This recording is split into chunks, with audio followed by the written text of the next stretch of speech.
Our hot summer days need cool and refreshing drinks, and Julie Lowe with Ciroc Vodka shows us how to use watermelon to spruce up your next backyard bash.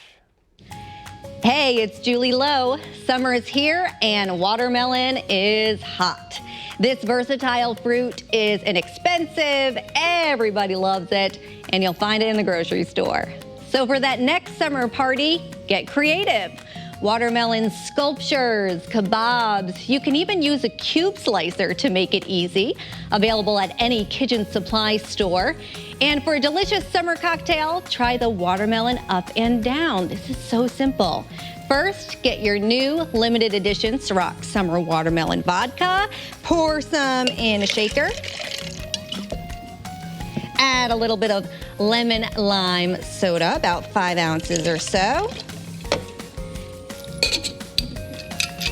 Do a little shake, strain it into a highball glass. There we go. Looks good already.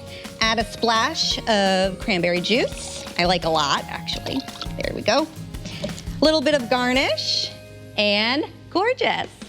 For more refreshing ways to celebrate summer, visit julielowe.com.